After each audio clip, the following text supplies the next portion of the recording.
menempatkan atau memposisikan pendidikan menjadi hal yang penting dalam kehidupannya. Untuk mendapatkan pendidikan yang bagus, tentunya harus diusahakan dengan semangat belajar yang tinggi. Sehingga seseorang yang memiliki kesadaran pendidikan, mereka akan cenderung semangat dalam belajar. Kemudian kesadaran pendidikan ini juga memberikan seseorang untuk dapat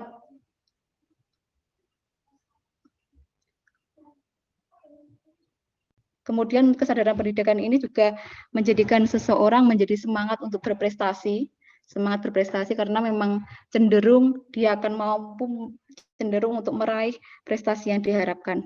Dengan demikian maka hal yang bisa ditawarkan di sini adalah konsep manajemen strategi berbasis kesadaran pendidikan. Karena dengan adanya kesadaran pendidikan juga akan mempermudah untuk mencapai suatu tujuan. Ini menjadi suatu jembatan sebagai pelicin untuk mutu pendidikan ini lebih cepat untuk capai. Mungkin ini yang dapat saya sampaikan. Selanjutnya saya serahkan kepada moderator.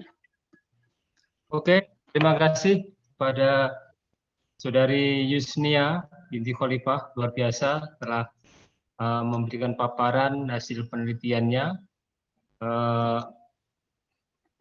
Bagaimana lembaga pendidikan itu memiliki strategi agar bisa mencapai mutu yang luar biasa. Jadi kata kuncinya ada kesadaran pendidikan yang harus dikembangkan oleh lembaga pendidikan itu. Oke, selanjutnya langsung saja kita buka sesi tanya jawab sebelum nanti narasumber kita yaitu Profesor Dr. Haji Aya akan memberikan semacam YouTube gitu sebelum nanti mendekati akhir. Oke, kita buka pada termin ini dua pertanyaan.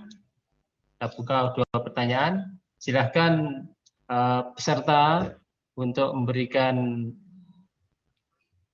masukan, pertanyaan, atau bahkan apresiasi terhadap tadi yang telah disampaikan oleh presenter atau peneliti kita. Dipersilahkan.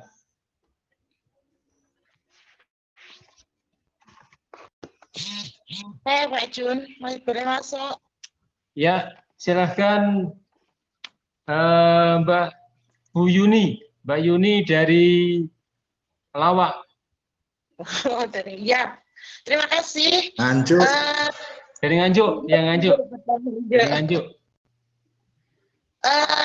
Oke, saya memahami tentang bagaimana kesadaran pendidikan itu sangat penting sekali dalam sebuah lembaga pendidikan.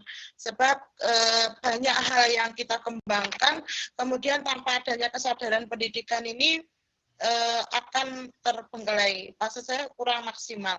Yang saya tanyakan, ini tanya Pak Jun ya, yang saya tanyakan di dua tempat yang Mbak Yus teliti itu, kesadaran pendidikan yang dikembangkan itu bentuknya seperti apa? Maksud saya mulai dari programnya, terus kegiatannya, terus kemudian bagaimana evaluasinya.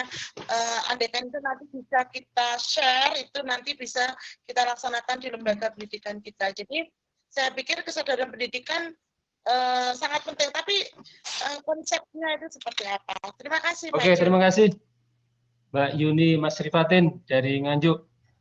Saya Pak Jun. Muslim. Muslim, ya, Pak Muslim. Siap. Malam ini. Silakan Pak Muslim. Ya, Assalamualaikum warahmatullahi wabarakatuh. Waalaikumsalam. Terima kasih kepada moderator yang telah memberikan waktu kepada kami. Selamat juga kepada presenter yang setelah luar biasa sudah melakukan riset sampai hasilnya sebegitu luar biasanya. Tapi menarik memang bahwa hari ini bagaimana lembaga pendidikan itu bisa besar tidak lepas dari faktor yang namanya kesadaran baik secara individual maupun kolektif.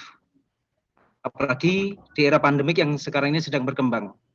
Yang menjadi menarik adalah bagaimana sebenarnya, karena kemarin saya fokusnya di leader itu. Andai kata saya kaitkan begitu, strategi yang dikembangkan di lembaga masing-masing lembaga itu terkait dengan posisi kepala sekolah di masing-masing.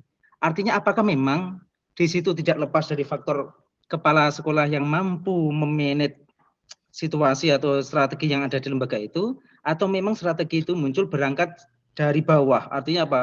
Kesadaran dari orang tuanya, kesadaran dari gurunya, kesadaran dari masing-masing lini yang ada di lembaga itu, sehingga mampu membangun, mengkonstruk lembaga itu menjadi lembaga yang bermutu dan mampu berdaya saing. Kira-kira seperti apa posisi kepala madrasah di sana? Terima kasih. Itu kira-kira Pak Jim. Terima kasih. Assalamualaikum warahmatullahi wabarakatuh. Waalaikumsalam warahmatullahi wabarakatuh. Pak Muslim dari Malang. Bagaimana tadi saya sampaikan, pada termin ini saya buka dulu pertanyaan, yang nanti akan diberikan tanggapan dan masukan dari seluruh peserta webinar pada hari ini. Siapapun peserta nanti kami persilakan untuk memberikan masukan, memberikan apresiasi terhadap materi atau substansi dari diskusi kita ini. Ada dua penanya, yaitu Mbak Yuni Masrifatin, bagaimana kesadaran itu bentuknya seperti apa? Yang dari Pak Muslim, bagaimana posisi kepala sekolah? Apakah strategi itu muncul memang dari top down ataukah dari bottom up gitu?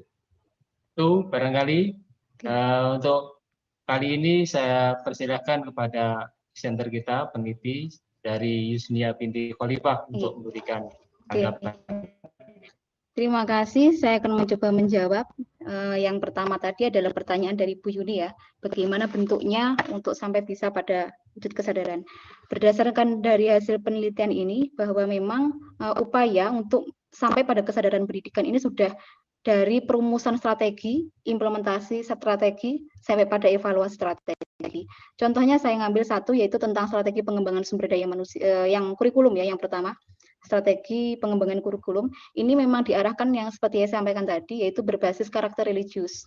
Dirumuskan agar dengan adanya program BTQ ini, akan muncul karakter religius pada siswa. Sehingga karakter religius inilah nantinya ketika dilaksanakan, yaitu berbasis pembiasaan, artinya bahwa program ini dilakukan tidak hanya ketika di dalam kelas saja, belajar di dalam kelas saja, melainkan juga dilakukan di jam-jam di luar kelas yang masih dalam lingkup sekolah ya, seperti di jam ke-0, kemudian di jam istirahat itu dilakukan kegiatan darusan secara bergantian, dan juga dilanjutkan, program ini dilanjutkan juga di rumah, itu dengan tentunya dengan peran orang tua juga. Jadi kedua sekolah ini menerapkan buku monitoring sebagai evaluasi apakah anak-anak tersebut, para peserta didik ini terus melakukan istilahnya mengaji ketika di rumah. Jadi ini nantinya diarahkan bahwa ketika sudah terbiasa anak-anak ini, karena memang kesadaran itu tidak begitu tiba-tiba terjadi, harus ada upayanya. Meskipun kesadaran itu munculnya dari dalam diri seseorang, tapi ada upaya-upaya yang harus diusahakan untuk mencapai pada kesadaran. Sehingga melalui pelaksanaan pembiasaan ini diharapkan akan muncul nantinya karakter religius siswa, sehingga di situ nanti dengan sendiri akan muncul kesadaran pendidikan. Bahwa ini ternyata baca Al-Quran itu adalah penting. Tidak hanya dilakukan belajar di dalam kelas saja, tapi dimanapun berada, bahkan nanti ketika sudah terjun di masyarakat dan sebagainya, bahwa mengaji itu adalah menjadi suatu hal yang penting. Itu salah satu dari strategi. Kemudian juga ada tentang strategi budaya, strategi pengembangan lingkungan, itu untuk berbudaya sehat. Ini juga dilakukan melalui berbasis partisipatif. Artinya ini melibatkan seluruh komponen yang ada.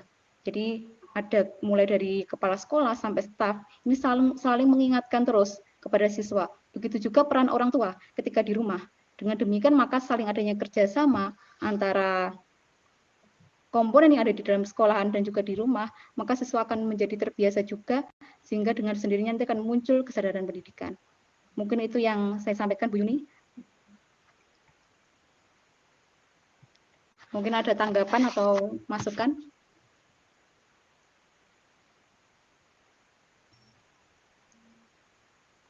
Itu jawaban atau tanggapan dari presenter peneliti kita, barangkali dari peserta webinar kita pada hari ini ingin memberikan masukan, apresiasi atau apapun namanya terhadap apa yang telah disampaikan oleh presenter tadi. Kami persilahkan. barangkali ada yang